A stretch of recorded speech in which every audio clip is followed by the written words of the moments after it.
2022년 2월에 러시아의 침공으로 시작된 러시아와 우크라이나 사이의 전쟁이 만 2년이 다 되어 갑니다. 전쟁이란 참 처참한 것이죠. 그런데 그 와중에 또 이스라엘과 팔레스타인 사이에 전쟁이 시작이 되었습니다. 이 이스라엘과 팔레스타인의 전쟁은 늘 그렇듯이 많은 화제를 불러일으킵니다. 중국이 대만을 침략하는 시나리오가 작동이 되고 있다는 이야기도 들리고요. 북한과 우리나라 사이의 전쟁 가능성에 대한 화제도 자주 언급되고 있는 상황입니다. 지구촌 곳곳에서 전쟁의 소문이 자주 들리고 있다는 말입니다.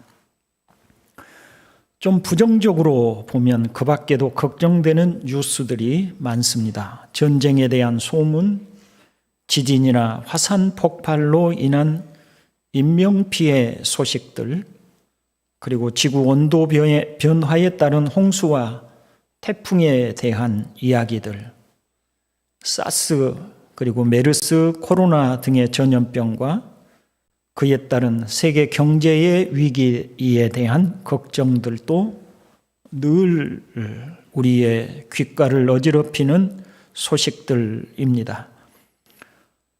평화롭고 안정된 세상에서 살고 싶은데 어쩐지 불안하고 걱정되는 일들이 자주 발생하여 뭔가 불안한 시계 초침 소리가 당겨지고 있다는 그런 느낌이 들기도 합니다. 이렇게 사회가 불안하면 신앙인들은 자동적으로 주님이 재림하시는 때가 오는 것은 아닐까 하는 종말에 대한 생각도 하게 되지요. 그래서 그런지 유튜브라든지 많은 매체들을 통해서 보면 아마겟돈 전쟁 혹은 중동과 이스라엘 사이의 전쟁에 대한 시나리오와 같은 이야기들이 자주 들려오고 또 보여집니다. 사족이지만 아마겟돈 전쟁은 인류 최후의 전쟁으로 사람들에게 알려졌지만 우리가 그런 이야기에 현혹될 필요는 없다는 말씀을 먼저 드리겠습니다. 자, 오늘 본문은 주님께서 성전에 대한 말씀으로부터 시작된 종말에 대한 대화 중에 일부분입니다. 제자들이 성전의 건물의 화려함을 언급하자 주님이 이런 말씀을 하셨습니다. 너희가 이 모든 것을 보지 못하느냐? 내가 진실로 너희에게 이르노니 돌 하나도 돌 위에 남지 않고 다 무너뜨려지리라 하셨습니다. 평화로운 날이죠. 사람들의 일상이 계속되고 있습니다. 예루살렘 성전이 얼마나 화려한 건물로 지어졌는지 모릅니다. 그 아름다운 건물을 보면서 감탄을 하는 그런 제자들에게 주님은 너희가 이 모든 것을 보지 못하느냐? 보지 못하느냐? 그러면서 내가 너희에게 이르노니 돌 하나도 돌 위에 남지 않고 다 무너뜨려지리라. 제자들이 보지 못하는 것을 주님은 보시고 이런 말씀을 하고 계시는 것이죠. 제자들이 얼마나 놀랐겠습니까? 그래서 그들의 목적지인 감람산에 도착하여 주님이 자리를 잡고 앉자 제자들이 이렇게 묻습니다. 우리에게 이르소서 어느 때에 이런 일이 있겠사오며 또 주의 임하심과 세상 끝에는 무슨 징조가 있사오리까? 라고 질문을 합니다. 여기 제자들의 질문은 성전의 멸망, 주 70년에 있었던 성전의 멸망, 물론 제자들은 그때 70년이 되기 이전이니까 성전의 멸망 자체는 전혀 예상하지도 못했고 생각하지도 못한 일이죠. 그런데 그 성전의 멸망과 주님이 재림하시는 최후의 지구의 종말과를 연관시켜서 동일한 사건으로 질문을 하고 있습니다. 이런 제자들의 질문에 대해서 주님께서도 성전의 멸망과 종말에 일어날 일을 뒤섞어서 설명을 해 주셨습니다. 이것은 성전의 멸망이 종말 사건과 연관성이 있다는 것을 주님이 부정하지 않으신 것입니다. 다시 말하면 성전의 멸망은 종말에 일어날 사건의 예표적 성격이 있다는 것이죠. 오늘은 이렇게 시끄러운 세상, 온갖 소문들과 불안하게 하는 요소들이 많은 이런 세상을 신자들은 어떻게 이해해야 하고 그에 우리는 어떤 마음의 자세를 가져야 하는지에 대하여 살펴 말씀드리고자 합니다. 자, 오늘 우리가 읽었던 본문을 다시 표준 세번역 성경으로 여러분 설교문을 보시고 같이 한번 읽어보도록 하겠습니다. 2페이지입니다. 또 너희는 여기저기서 전쟁이 일어난 소식과 전쟁이 일어나리라는 소문을 들을 것이다. 그러나 너희는 당황하지 않도록 주의하여라. 이런 일이 반드시 일어나야 한다. 그러나 아직 끝은 아니다. 민족이 민족을 거슬러 일어나고 나라가 나라를 거슬러 일어날 것이며 여기저기서 기근과 지진이 있을 것이다. 그러나 이런 모든 일은 진통의 시작이다. 했습니다. 여기 맨 마지막 절 8절에 진통, 이 세번역 성경으로 번역된 진통이라는 말, 개역 개정 성경에서는 재난으로 번역이 되었습니다. 그런데 이 단어는 세번역 성경이 더 정확하게 번역을 하고 있어요. 해산의 고통을 의미하는 단어입니다. 여인들이 이제 해산이 임박했을 때 진통을 시작을 하지요.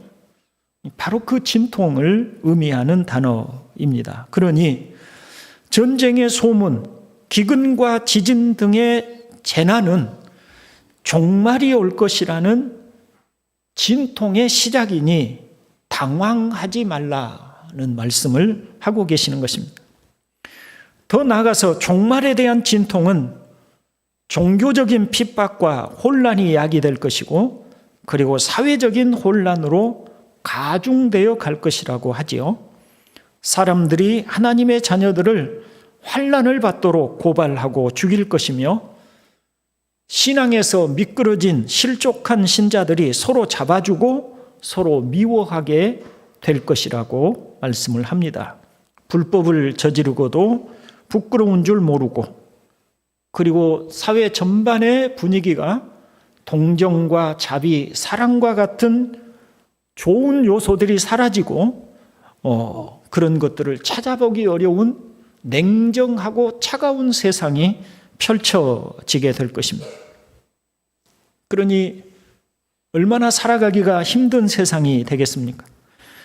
마지막으로 14절을 보면 이 천국 복음이 모든 민족에게 증언되기 위하여 온 세상에 전파되리니 그제야 끝이 오리라. 전쟁의 소문들이 진통의 시작이라면 천국 복음이 모든 민족에게 전파되고 온 세상에 다 전파되면 이제 해산의 시간이 된 것처럼 끝이 오게 될 것이다. 이렇게 말씀을 하시고 13절에 보면 그러나 끝까지 견디는 사람은 구원을 얻을 것이다 고 하셔서 그 고통의 시간들을 믿음으로써 인내하고 나가야 한다는 것을 말씀해 주셨습니다. 자, 주님은 종말, 즉 주님께서 재림하시고 세상을 심판하실 날이 오지 않는다는 말씀을 결코 하지 않으셨습니다. 오히려 끝날이 반드시 온다고 하셨습니다. 분명한 것은 우리가 사는 이 세상은 영원하지 않습니다. 시간이 늘 흘러서 사실 우리가 철학적으로 보면 지금 우리는 언제나 지나간 시간, 다시 말하면 다시 돌아올 수 없는 시간을 살아가고 있어요. 지금 이 순간에도 시간은 흘러가고 그 흘러간 시간은 다시 되돌릴 수 없는 것이죠. 흘러간 시간은 소멸되어 가는 것입니다. 그러니 존재하는 모든 것은 다 소멸되고 사라진다. 이렇게 말씀드릴 수 있고, 좀 더 과학적으로 말씀드리면 이 지구에 작동되고 있는 연력학 제2법칙이라고 하는 것이 있습니다. 연력학 제2법칙은 어떤 자원이 소멸되면, 예를 들어서 나무 하나가 불에 타면 그 나무를 구성하고 있는 에너지 자체가 다시는 회복되지 않는 것을 의미합니다. 소멸되는 거예요. 그러니 이 지구는 죽음의 지배 아래에 있다, 이렇게 말할 수 있어요. 그러니 영원하지 않다는 것입니다. 어떤 것도 영원한 것이 없습니다. 그래서 반드시 끝날, 즉 종말의 날이 온다는 것을 주님이 말씀하고 계시는 것입니다. 부활하신 주님께서 제자들과 40일을 함께 계시다가 하늘로 승천하여 올라가실 때에 사도행전을 보면 이렇게 말씀하고 있습니다. 올라가실 때에 제자들이 자세히 하늘을 쳐다보고 있는데, 누가 올라가실 때입니까? 주님이 하늘로 승천해, 구름을 타고 승천해 올라가실 때에 제자들이 그 올라가시는 주님을 하늘을 쳐다보고 있는데, 흰옷 입은 두 사람이 누굴까요? 말하지 않아도 천사들임을 알 수가 있죠. 흰옷 입은 천사들이 그들 곁에 서서 이르되, 갈릴리 사람들아, 어찌하여 서서 하늘을 쳐다보느냐? 너희 가운데서 하늘로 올려지신 이 예수는 하늘로 가심을 본 그대로 오시리라 하였느니라. 이렇게 가르쳐 주었습니다. 주님이 다시 오실 것을 말하는 것입니다. 우리가 살고 있는 세상은 죄 아래 놓여 있고 죄에 따른 형벌과 고통 속에 놓여 있습니다. 여러분, 행복을 찾지만 사실은 이 세상은 고통과 형벌 아래 놓여 있기 때문에 환난과 고통이 그치지 않는 것이 우리의 인생입니다. 그런데 의로우신 하나님은 세상에 있는 모든 악과 죄를 반드시 심판하십니다. 지금 세상은 하나님이 심판하실 날까지 보존되어 있는 것이며 택한 백성들을 구원하시기까지 기다리는 기간일 뿐입니다. 그것을 베드로가 이렇게 말을 하죠. 베드로후서 3장 7절에서 지금 있는 하늘과 땅도 불사르기 위하여 그 동일한 말씀으로 보존되고 있으며 경건하지 못한 자들이 심판을 받아 멸망을 당할 날까지 유지됩니다. 라고 말씀을 하셔서 지금 우리가 살고 있는 이 땅, 지금 우리가 살고 있는 이 삶의 터전들, 우리가 보고 거주하고 있는 이 세상이 단지 일정한 시간이 되기까지 보존되고 있는 상황이라고 하는 것을 말씀하고 있습니다. 형제 여러분, 노아 시대의 사람들을 보시고 하나님은 이렇게 말씀하셨습니다. 주님께서는 사람의 죄악이 세상에 가득 차고 마음에 생각하는 모든 계획이 언제나 악한 것뿐임을 보시고서 땅 위에 사람 지으셨음을 후회하시며 마음 아파하셨다. 주님께서는 탄식하셨다. 내가 창조한 것이지만 사람을 이 땅 위에서 쓸어버리겠다. 사람뿐 아니라 짐승과 땅 위를 기어다니는 것과 공중의 새까지 그렇게 하겠다. 그것들을 만든 것이 후회되는구나 라고 말씀을 하셨습니다. 그러므로 하나님은 홍수로서 세상을 심판하셔서 노아의 가족을 제외한 지상에 살고 있는 모든 사람들을 말씀대로 쓸어 버리셨습니다. 이렇게 하나님의 성품 자체가 악을 미워하시고 죄를 싫어하시는 분이시고, 그래서 악과 죄로 가득한 사람들을 보시며 후회하시고 그런 사람들을 심판하시는 것입니다. 이 세상은 하나님의 의로우신 성품을, 창조주 하나님의 의로우신 성품을 거슬러 살고 있기 때문에 하나님의 참을성이 그치는 날, 참고 계시는 하나님이 더 이상 인내하시기를 그만두시고 떨치고 일어서셔서 노아의 홍수로서, 노아 시대의 홍수로서 세상을 심판하신 것처럼 심판하시겠다고 일어서시는 그날, 바로 그때가 종말의 날이 되는 것입니다. 주님은 하나님의 심판에서 선택받은 자녀들을 구원하시려고 이 땅에 오셨고, 우리를 허물과 죄에서 구원하시려고 십자가에서 속죄의 죽음을 죽으셨습니다. 이제 하나님의 택하신 백성들을 구원하시려는 복음이, 선택된 백성들을 구원하시려는 복음이 땅끝까지 전파되고, 모든 하나님의 선택한 백성들이 구원을 받은 후에는 하나님께서 세상의 죄악에 대하여 심판하실 것입니다. 그 심판하시는 일을 하나님은 예수 그리스도에게 맡기셨고, 그래서 하늘로 승천해 가신 그대로 다시 오신다는 말씀은, 그때 다시 오실 주님은, 가신 모습대로 다시 오시는 주님은 이제 심판, 하나님으로부터 위임받은 심판의 권세를 행사하시기 위해서 다시 오실 것입니다. 주님이 친히 하신 말씀입니다. 예수께서 이르시되 내가 진실로 너희에게 이르노니 세상이 새롭게 되어 인자가 자기 영광의 보좌에 앉을 때에 나를 따르는 너희도 12보좌에 앉아 이스라엘 12지파를 심판하리라고 하셨습니다. 세상이 새롭게 될 것이다. 세상이 새롭게 될 것이다. 그러니 여러분, 세상이 언제까지나 유지되는 것이 아님을 알아야 합니다. 우리 베드로 후서 3장 9절로 10절을 함께 읽어봅니다. 주의 약속은 어떤 이들이 더디다고 생각하는 것 같이 더딘 것이 아니라 오직 주께서는 너희를 대하여 오래 참으사 아무도 멸망하지 아니하고 다 회개하기에 이르기를 원하시느니라. 그러나 주의 날이 도둑같이 오리니 그날에는 하늘이 큰 소리로 떠나가고 물질이 뜨거운 불에 풀어지고 땅과 그 중에 있는 모든 일이 드러나리로다. 아멘. 베드로가 이 편지를 보내는, 즉 편지를 받는 대상은 누굽니까?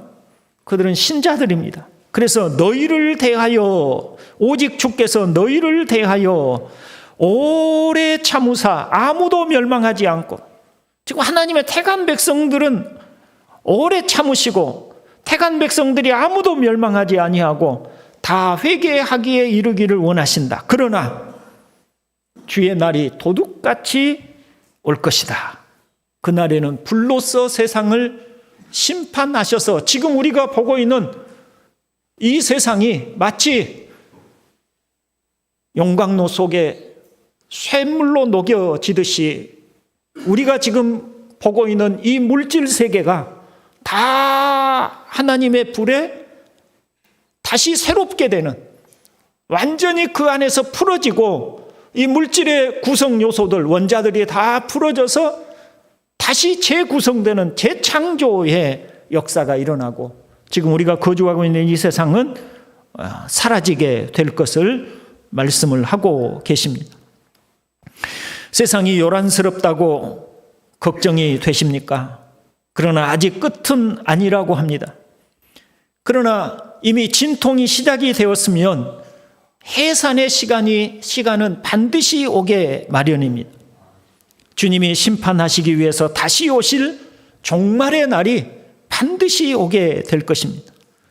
그 날이 언제일지 시와 때는 알 수 없지만 주님이 다시 재림하여 오시고 세상이 불로써 심판을 받고 새롭게 된다고 하는 사실에는 변함이 없습니다. 우리는 전쟁의 소문으로 요란한 세상을 보면서 이 사실을 상기하여야 할 것입니다.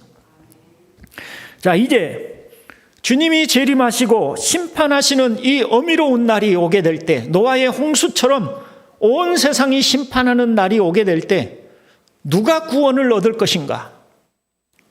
그 날이 분명히 오게 될 텐데 그 날에 그 홍수의 심판에서 살아남은 노아의 가족처럼 어떻게 하여야 그날을 준비하고 살아남을 수 있을 것인가에 대하여 말씀을 드리도록 하겠습니다.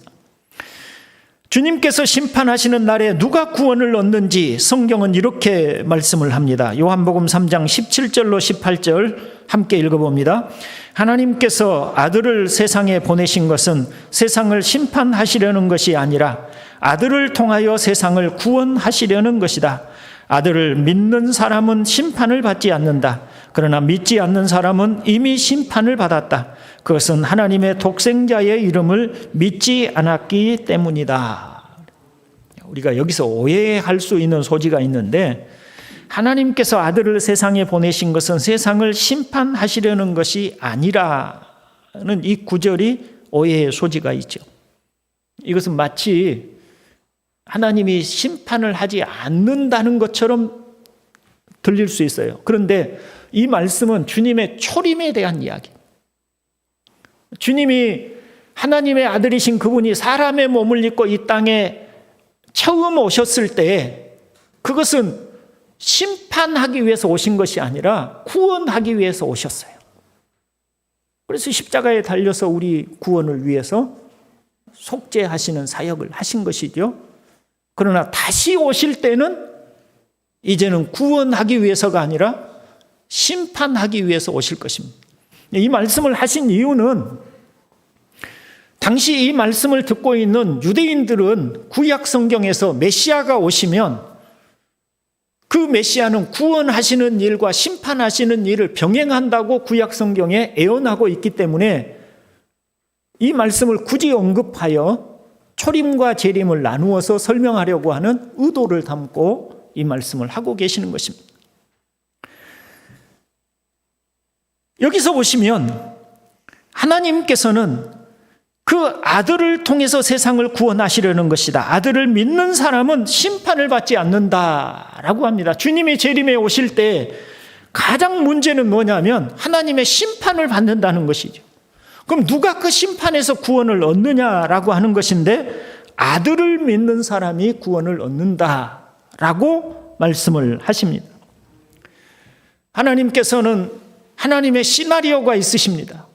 이 세상, 범죄하고 타락한 이 세상에 대해서 불로써 심판하실 하나님의 계획과 뜻이 작정되어 있습니다.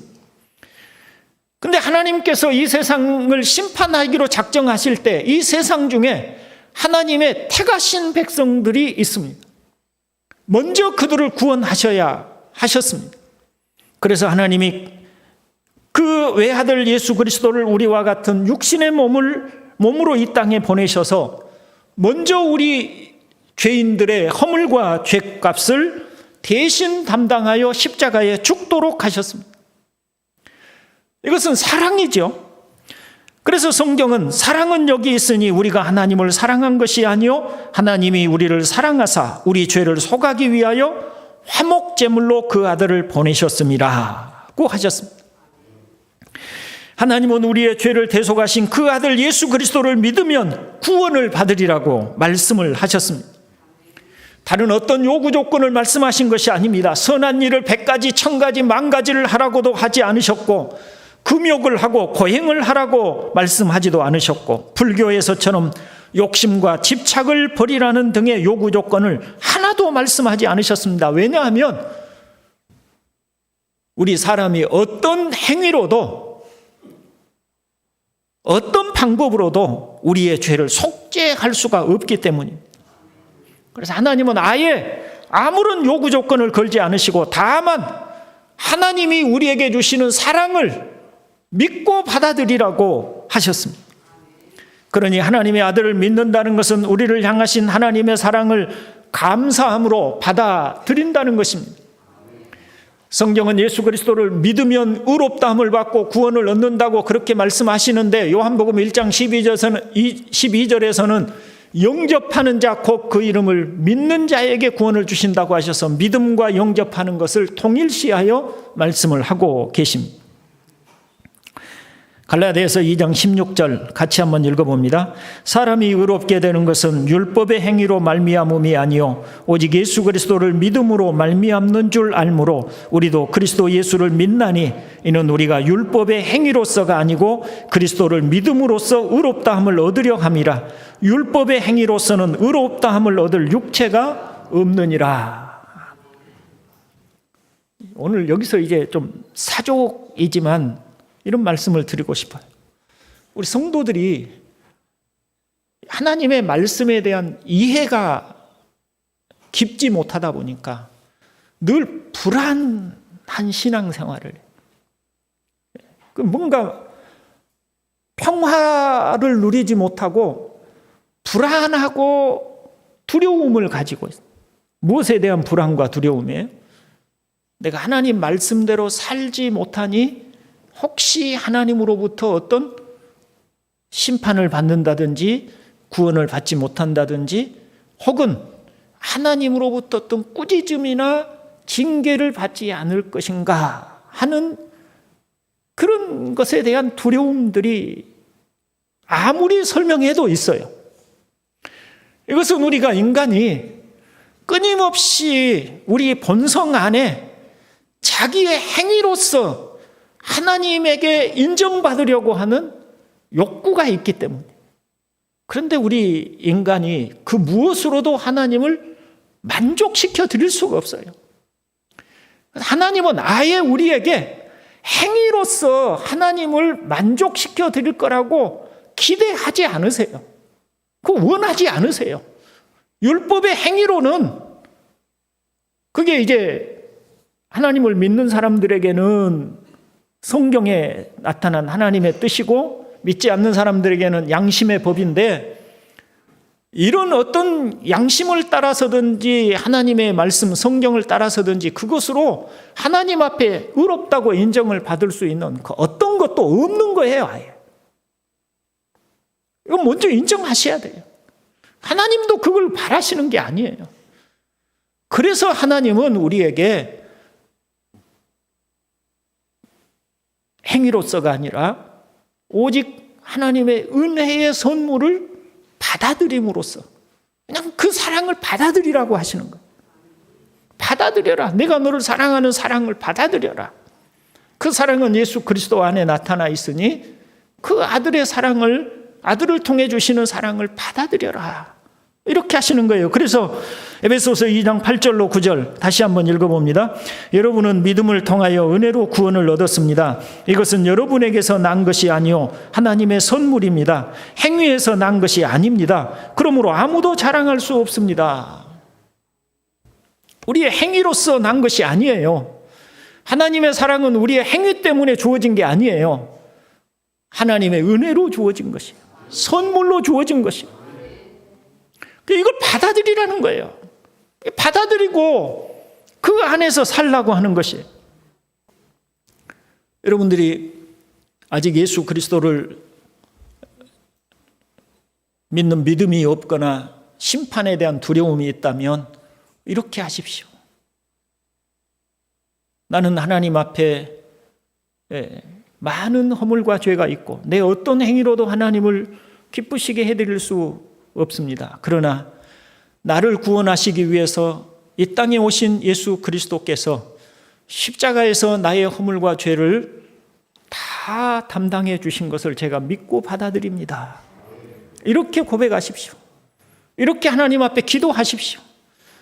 그 기도가, 그 믿음이 그 마음이 하나님께는 하나님의 마음을 가장 기쁘시게 해드리는 거예요. 그걸로 구원을 얻는 거예요. 자, 이제 좀 더 나가봅니다. 로마서 8장 14절로 18절 같이 한번 읽어봅니다. 하나님의 영으로 인도함을 받는 사람은 누구나 다 하나님의 자녀입니다. 여러분은 또다시 두려움에 빠뜨리는 종살이의 영을 받은 것이 아니라 자녀로 삼으시는 영을 받았습니다. 그래서 우리는 그 영으로 하나님을 아빠 아버지라고 부릅니다. 바로 그때에 그 성령이 우리의 영과 함께 우리가 하나님의 자녀임을 증언하십니다. 자녀이면 상속자이기도 합니다. 우리가 그리스도와 함께 영광을 받으려고 그와 함께 고난을 받으면 우리는 하나님이 정하신 상속자요 그리스도와 더불어 공동 상속자입니다. 저를 한번 보십시오. 이렇게 설명드릴 수 있어요. 우리가 하나님이 우리에게 주신 큰 사랑, 외아들을 우리의 죄값을 대신 치르시도록 보내시고 그 아들 대신 예수 그리스도께서 오셔서 십자가에서 달려 죽으심이 우리의 허물과 죄를 대신 속죄하시려는 그런 하나님의 큰 사랑인 것을 알고 우리가 믿을 때, 단지 우리가 그렇게 알고 믿고 받아들이는 그 사건이 일어날 때 보이지 않는 하나님의 역사가 우리 안에 일어나게 됩니다. 그러니까 우리는 그저 믿는다고 고백하고 믿음으로 영접했을 뿐인데, 영접하는 우리에게 하나님이 보이지 않는 역사를 나타내세요. 그게 뭐냐면 우리 영을 새롭게 하는 것입니다. 그래서 에베소서 2장 1절에서는 허물과 죄로 죽은 우리를 살리셨다고 표현하는데, 살리셨다는 게 뭐냐면 새롭게 하신 거예요. 이 영을 새롭게 하시면 어떤 현상이 나타나냐면 하나님을 알고 믿게 돼요. 예수 믿기 전에 우리가 하나님을 믿느냐, 예수 그리스도를 믿느냐고 하면 거부감이 들고 믿어지지 않고 뭔가 거리감이 있고 받아들여지지 않았는데, 하나님이 우리 영을 새롭게 하시고 난 후에 새로운 변화가 일어나는데 하나님이 믿어져. 그리고 그분을 사랑하게 돼요. 그리고 하나님의 아들 예수 그리스도에 대한 믿음이 우리 안에 있게 돼요. 그리고 하나님을 친근히 여기기 때문에 그 영이 새롭게 된 영이 영의 역사예요.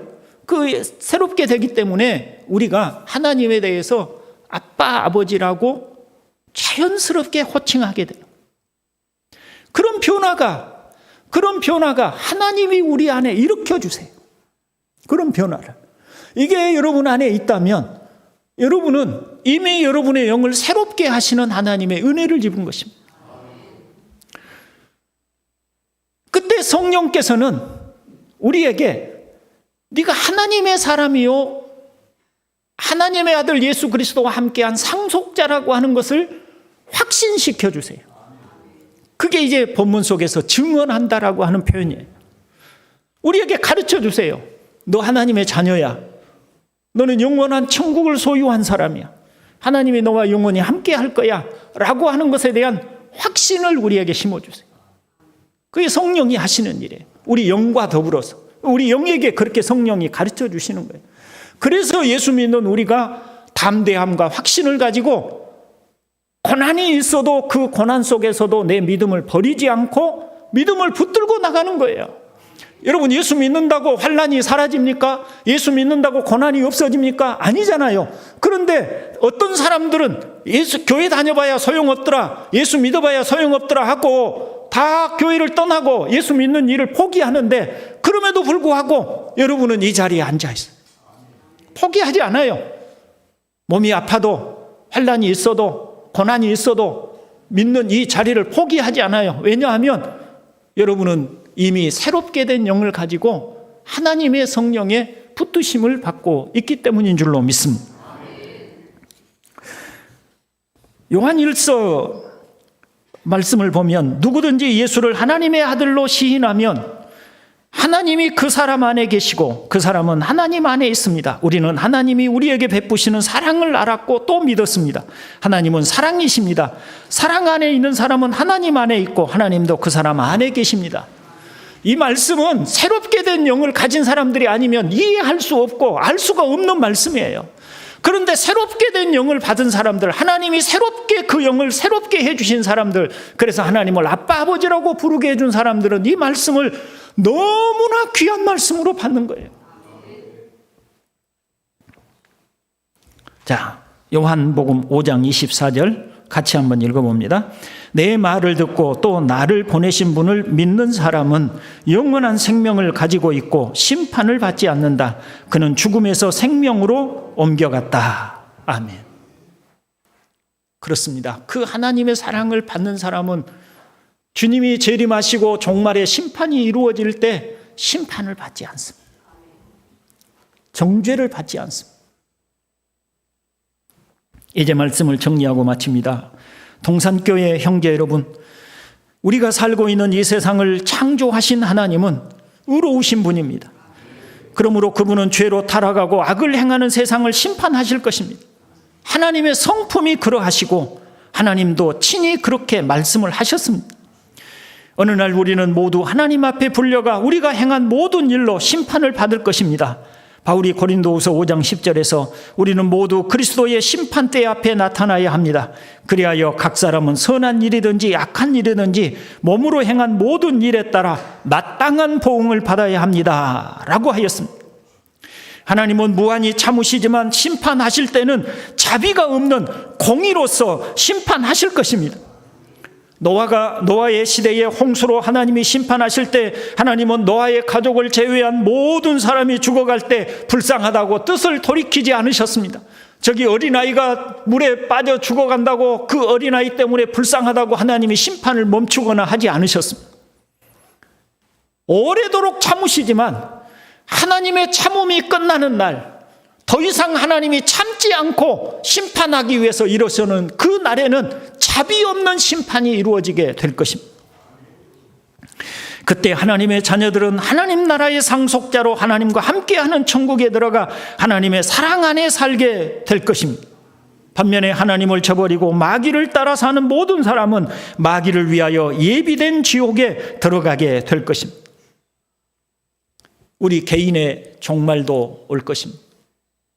여러분, 지금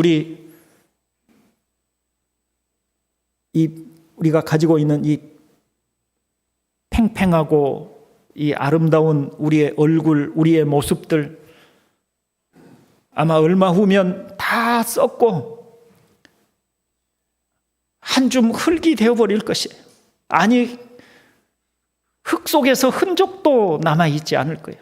다 썩고 하나의 고깃 덩어리가 썩어가는 것처럼 우리의 몸들이 흙 속에서 다 썩어가고 사라지게 될 것입니다.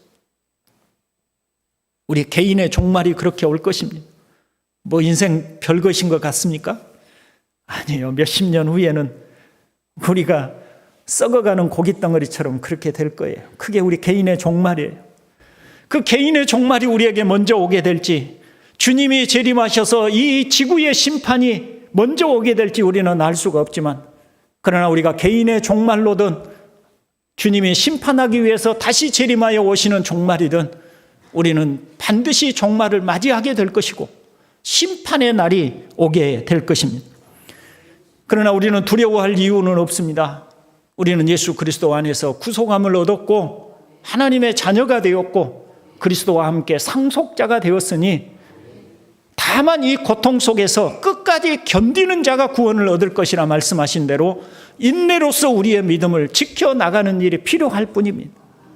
요란스러운 소식들이 들리고 전쟁과 전쟁에 대한 소문들과 경제 위기에 대한 걱정들이 난무하는 세상 속에서도 우리는 이 모든 것이 바로 종말의 진통의 시작임을 알고 이 속에서 우리의 믿음을 붙들고 나가는 그런 저와 여러분 되실 수 있기를 주님의 이름으로 축원을 드립니다.